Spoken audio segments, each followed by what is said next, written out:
The last two types of vulnerabilities I want to talk about triage information for are infrastructure as code vulnerabilities and secret scanning vulnerabilities. Now here's an example of a hard-coded secret in source code. Here is a base64 encoded password that is hard-coded in this auth.component.spec ts file, line 85. We do provide how to fix information related to this as well. And the last triage type I want to talk about is the infrastructure as code. Now, I have a couple of these in here. One is this Dockerfile.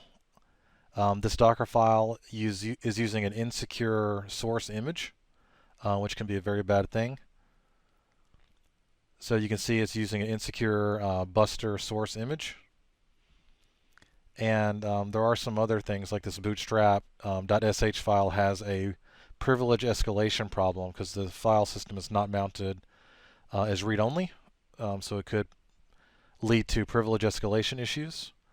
We do provide how to fix information for these as well.